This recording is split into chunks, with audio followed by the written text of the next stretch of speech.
do livro de Atos, capítulo 20, de 22 a 27. Agora, compelido pelo Espírito, estou indo para Jerusalém sem saber o que me acontecerá ali. Só sei que em todas as cidades o Espírito Santo me avisa que prisões e sofrimentos me esperam. Todavia não me importo, nem considero a minha vida de valor algum para mim mesmo, se tão somente puder terminar a corrida e completar o ministério que o Senhor Jesus me confiou, de testemunhar do Evangelho da graça de Deus. Agora sei que nenhum de vocês, entre os quais passei pregando o reino, verá novamente a minha face. Portanto, eu lhes declaro hoje que estou inocente do sangue de todos, pois não deixei de proclamar-lhes toda a vontade de Deus. Quem está fazendo essa declaração? O último apóstolo Paulo. Foi o último que teve um contato físico com Jesus. Ou seja, ele esteve na presença de Jesus, Jesus que havia ressuscitado, depois fez questão de se manifestar de uma forma especial para uma pessoa chamada Saulo, que posteriormente recebeu o nome de Paulo. Alguém escreveu a respeito de Paulo e disse o seguinte: o mais amargo inimigo tornou-se o maior amigo. A mão que escrevia a acusação dos discípulos de Cristo, levando-os à presença dos magistrados e para a prisão, agora escrevia epístolas, cartas do amor redentor de Deus. O coração que bateu de júbilo quando Estevão caiu sobre as pedras sangrentas, agora se regozijava em açoites e apedrejamentos por amor de Cristo. Do outrora inimigo, perseguidor, blasfemador, proveio a maior parte do Novo Testamento. As mais nobres declarações de teologia, os mais doces poemas do amor cristão.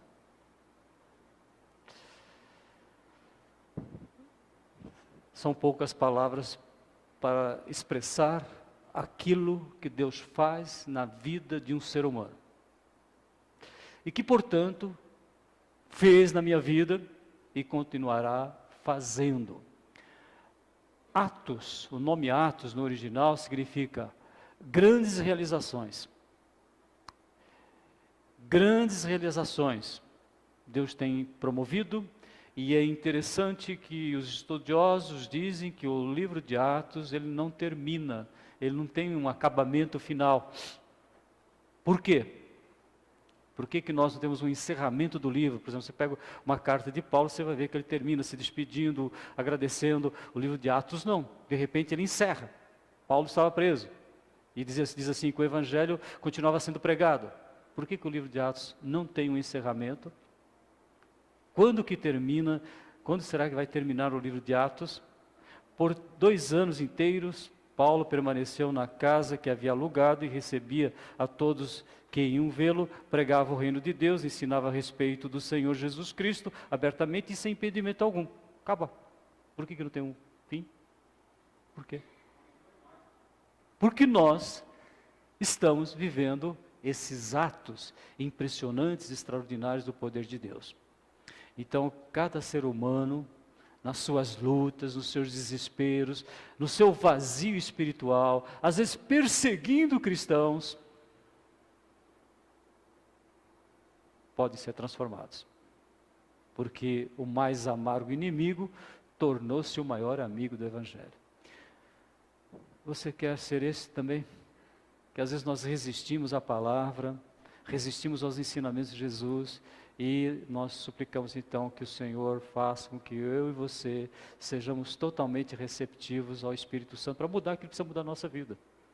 Para que nós possamos então, já graças a Deus nós não somos mais inimigos, agora somos o maior amigo, mas aquele que escrevia acusações, Ele fala dos discípulos, ele fala para os discípulos, aquele que o coração ficou alegre quando Estevão foi martirizado, agora ele era martirizado, ele passava por sofrimentos e sentia grande alegria. Então que Deus nos abençoe nessas realizações extraordinárias que Deus tem feito na vida de seres humanos, como Paulo. Cristo veio ao mundo para salvar os pecadores, dos quais vocês têm tomado consciência disso esses dias? Cristo veio ao mundo para salvar os pecadores, dos quais eu sou o principal. Tira qualquer possibilidade de você se achar que já está perfeito. Vamos orar? Senhor nosso Deus e nosso Pai, te agradecemos pelo título deste livro, Atos, que significa grandes realizações, que se concretizaram a partir da descida do Espírito Santo. Recebereis o poder do Espírito Santo que há de vir sobre vós e ser-me-eis testemunhas. Jerusalém, Judéia, Samaria, até os confins da terra. Atos que têm continuidade nos nossos dias, através de cada crente em Jesus. Atos que terão continuidade até a volta do nosso Senhor e Salvador Jesus Cristo, porque vidas são transportadas do império das trevas para o reino da luz, pelo poder do Espírito Santo. E te agradecemos por este testemunho que teu servo, o último apóstolo, dá para cada um de nós. No nome de Jesus, oramos e agradecemos. Amém.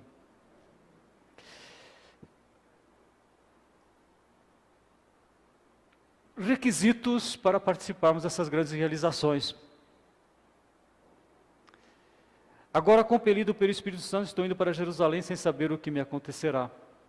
Ele estava preparado para enfrentar todo tipo de dificuldades e oposições, porque ele tinha a certeza de que a guerra da qual ele estava participando ele chamava de um bom combate. Viver é um combate. É fácil viver? O que Drummond dizia? Pedra, pedra, pedra, né? E agora, José? E agora o que nós devemos fazer? Então nós sabemos que a vida é realmente um combate. Nós louvamos e agradecemos a Deus porque Jesus disse: em mim vocês terão paz, no mundo vocês vão enfrentar muitas lutas. E hoje nós temos alguém que foi um protótipo de uma vida que demonstra como que Deus transforma um perseguidor no maior amigo. Uma pessoa que era extremamente religiosa. Você é muito religioso? Ele era muito religioso. Ele era muito estudioso. Ele falava 2, 3, talvez 4 idiomas da época, que era algo difícil. Ele possuía o direito de ser chamado cidadão romano, que era algo muito difícil. Mas ele precisou ser duramente humilhado. Ele precisou passar por muito sofrimento para entender que Cristo veio ao mundo para salvar ele que era pecador. E ele, com essa consciência, ele deixa bem claro para nós que crente em Jesus, ele é uma pessoa que tem paciência, que ele tem um ânimo que não tem fim. Jesus disse que nós enfrentaríamos dificuldades nos nossos relacionamentos com as pessoas. Bem-aventurados os que sofrem perseguição por causa da justiça, porque deles é o reino dos céus. Bem-aventurados sois quando vos insultarem e perseguidos e mentindo disserem todo mal contra vós por minha causa. Alegrai-vos sobremaneira, pois é esplêndida a vossa recompensa nos céus, porque assim perseguiram os profetas que viveram antes de vós. Você já percebeu que muitas vezes nós somos um estranho no meio da multidão? Às vezes no local de trabalho, na família. Jesus disse que as primeiras pessoas que não iriam entender o que nós estamos fazendo, de crer em Jesus, de deixarmos as nossas ambições, os nossos projetos de vida anteriores, para ter um projeto novo que é servir a Deus, que é reconhecer Jesus, você pode ter certeza que a família é a primeira a não entender o que está acontecendo na nossa vida. Então, o apóstolo teve essa experiência. Então, nós temos que ter plena consciência que Deus é poderoso para fazer com que nós enfrentemos as lutas, as provações, as oposições, as perseguições, as discriminações que porventura a gente possa encontrar na vida. Por causa do meu nome sereis odiados. Preste atenção nisso. Por causa de você falar que você só crê em Jesus, muitas pessoas não vão aceitar isso. Hoje nós estudamos João capítulo 10.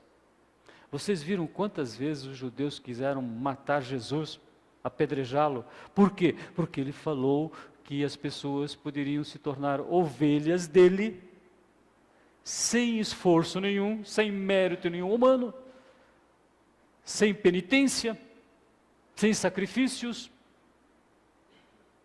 E nós gostamos de penitência, gostamos de sofrimento, para poder dizer que nós estamos agradando a Deus. Então, quando Jesus falava a respeito dessa possibilidade, dessa realidade, você ser ovelha dele, e qual é a característica da ovelha? Dependência total. Por isso que Jesus disse, isso aqui é uma história para vocês entenderem que como ovelha, vocês têm que depender totalmente de mim, porque às vezes as coisas mínimas que nós temos para fazer, nós não conseguimos fazer. Estudei tudo e vou tirar 10. Chega lá, você tira 2, 3 e você não sabe por quê. Mas eu sabia toda a matéria. Já aconteceu isso com você? Certamente já aconteceu com vocês isso. A tarefa mais simples que você acha de fazer no teu trabalho, um dia você não faz, não dá certo. Então nós reconhecemos que nós somos ovelhas. Mas quando você fala que você quer ser ovelha de Jesus, as pessoas não querem aceitar, porque eles dizem, qual é a tua parte? Como é que você vai resolver esse problema que você está tendo com o teu filho? Um crente me falava hoje, que eu tenho um problema com meu filho, mas eu vou resolver, que eu tenho que fazer isso, aquilo. Não faça nada, ore. Você já falou com ele, não deu certo, agora então está na hora de orar, na hora de falar assim, Senhor, 100% é a tua vontade. Então, exige muita paciência, exige um ânimo que só pode vir de Deus. E o apóstolo estava se preparado para isso. Só sei que em todas as cidades o Espírito Santo me avisa que eu vou passar dificuldades. Ele, todavia, nada era mais importante para ele. Sempre animados, sempre encorajados, sempre fortalecidos. E essa fé que Deus colocou no nosso coração, a pessoa do Filho dele, que faz parte da minha vida, da sua existência, quando o apóstolo, esse apóstolo que de amargo inimigo se tornou o melhor amigo do Evangelho, humanamente falando, ele diz assim, a nossa fé está num tesouro de barro, para demonstrar que esse poder que a tudo excede provém de Deus e não de nós mesmos. Sofremos pressões de todos os lados, contudo não estamos arrasados. Ficamos perplexos com os acontecimentos, mas não perdemos a esperança.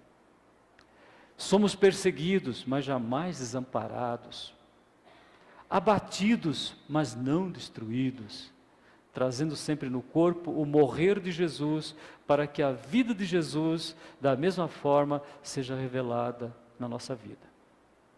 Então, Jesus vai fazer com que você possa sentir plenamente animado, encorajado, mesmo em situações que nós achamos tão desagradáveis. Esse é o requisito importante que Paulo quis ensinar para a igreja de Éfeso. Esse é o requisito que nós precisamos, porque Atos dos Apóstolos, Atos, grandes realizações de Deus, continuam acontecendo em Dracena. Louvado seja o nosso Deus, né? Como é bom você pensar que pelo menos 1/3 da cidade vai reconhecer que é só Jesus. Dá para pensar nisso. É uma promessa de Zacarias, né? 1/3. 1/3 da população mundial, você já pensou? Mais de 2 milhões de pessoas falando, é só Jesus, Jesus é tudo para mim.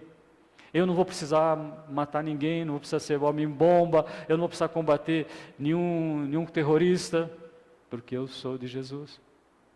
E eu vou levar uma mensagem de paz, de reconciliação, de vida eterna, de tranquilidade, de ânimo, de coragem, através de Jesus. Não por esforços, não por recursos humanos, porque os recursos humanos eles falham. Então, Essa é a primeira colocação importante que nós vemos das grandes realizações de Deus. Nós precisamos dessas realizações porque você e eu enfrentamos uma luta muito grande, um mundo perverso, um mundo corrompido, um mundo que precisa de pessoas que creiam que só Jesus pode nos dar paciência e pode nos dar coragem.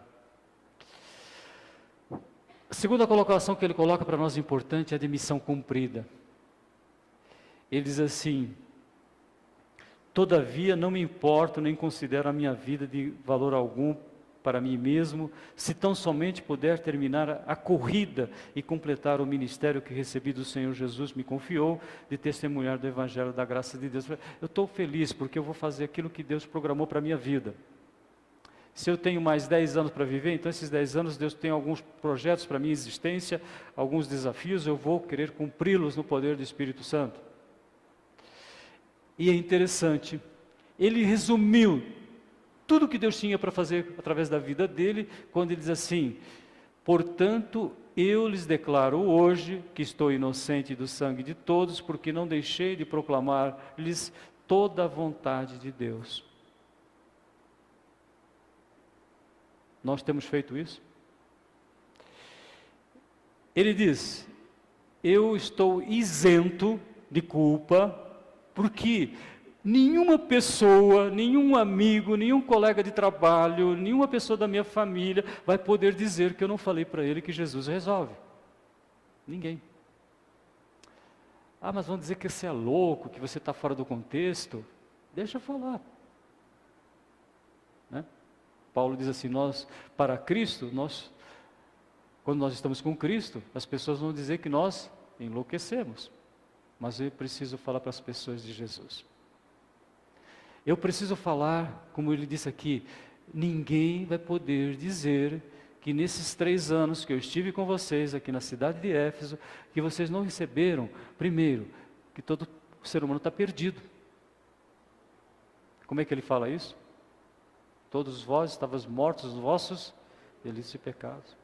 Como é que ele fala isso? Ele vos deu vida quando vocês estavam desorientados aí pela vida. Ele tirou vocês do império das trevas e transportou para o reino da luz. Foi isso que ele falou para falar para as pessoas. Então ninguém vai poder dizer que não foi avisado, que precisa pensar seriamente num arrependimento que venha de Deus. Isso é o que nós estamos fazendo aqui na terra.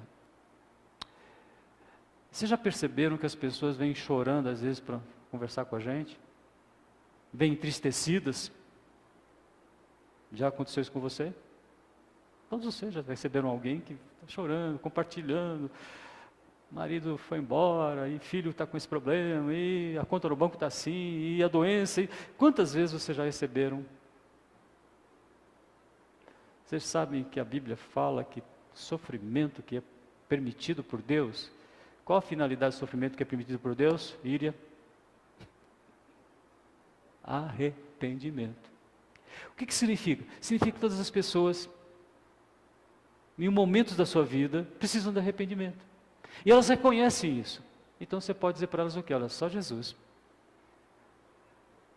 Se você está reconhecendo, o que ele falava para as pessoas? Arrependimento. Vocês estão passando, então arrependimento. Se vocês realmente reconhecem que estão arrependidas, que vocês querem começar uma nova etapa, que tem começo e não tem fim, que tem um ponto histórico,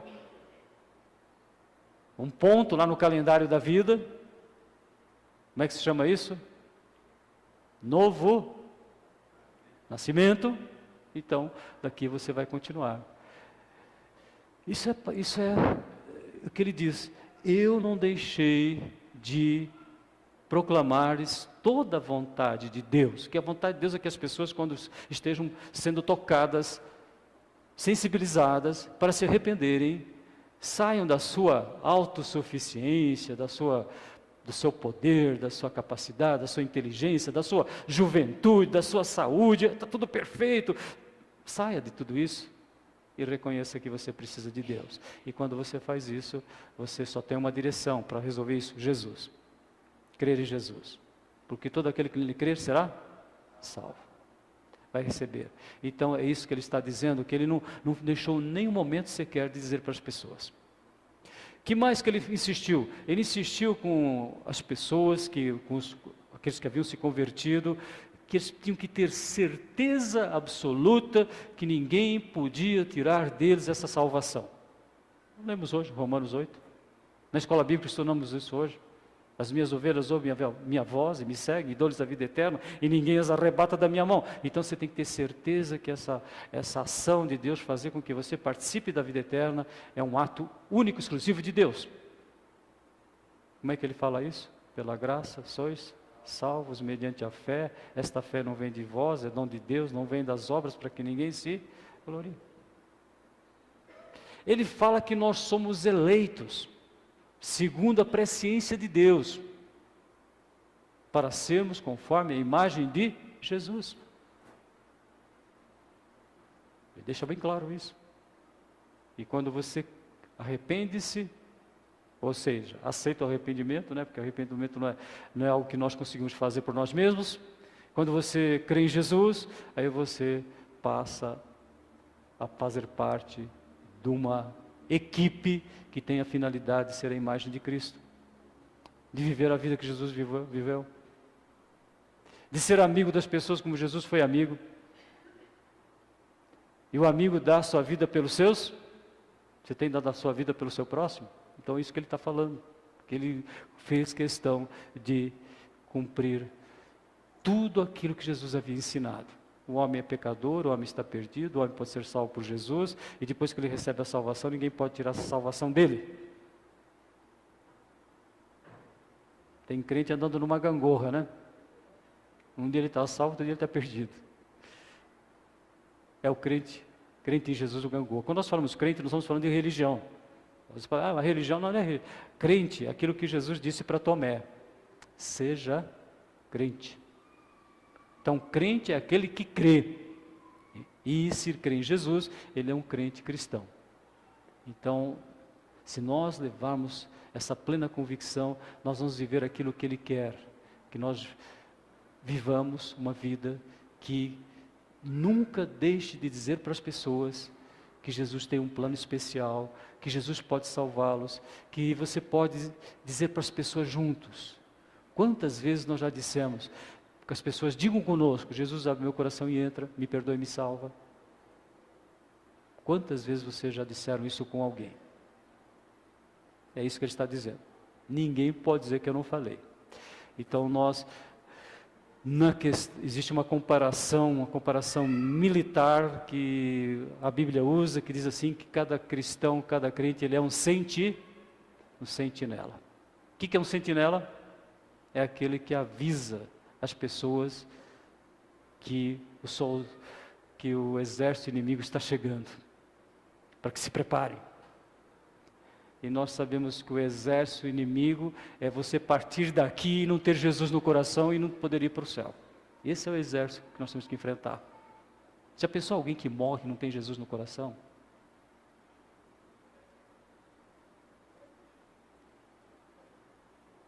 Ir por todo mundo, pregar o Evangelho, todo aquele que crer deve ser, aquele que não crer já está. Esse é o grande exército. A grande batalha que o ser humano tem que enfrentar na vida é decidir se ele quer Jesus ou não. Porque daqui uns dias estaremos na presença de Deus de uma forma especial, e aí ele vai te perguntar: você aceitou Jesus? E você vai dizer o quê? Sim, eu creio em Jesus. Ele me perdoou, ele me salvou lá na terra. Esse é o grande dia. Essa é a grande vitória que nós temos.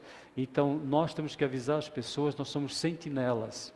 Nós estamos numa torre dizendo para as pessoas: olha, creiam em Jesus.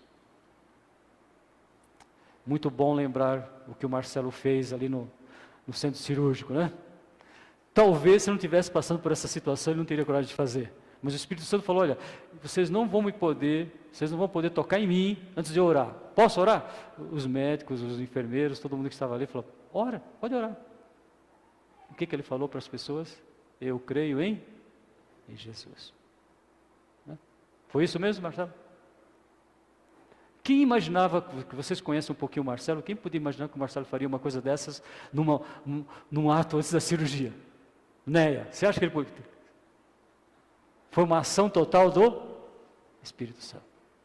Porque o Marcelo é quietinho, né, tal, sorridente, cumprimenta todo mundo, mas não fala nada. Mas naquele dia o Espírito Santo falou, olha, você vai ter que dizer aqui que você é crente em Jesus. Nenhum dos profissionais que estavam ali podem chegar no céu e falar, eu não sabia que Jesus resolve. Aí, aconteceu 20 dias atrás. Irmãos, é isso que o cristão precisa. Suplico a vocês que vocês tenham coragem. Graças a Deus que sempre nos faz triunfar em Cristo. E por meio de nós, falamos de Jesus. Nós somos o bom perfume. Seres humanos, pior dos pecadores, mas somos o bom perfume de Cristo. Então, Deus abençoe. Atos poderosos de Deus, feito através dos crentes do século 21. Quem são eles? Somos nós. Somos nós. Né?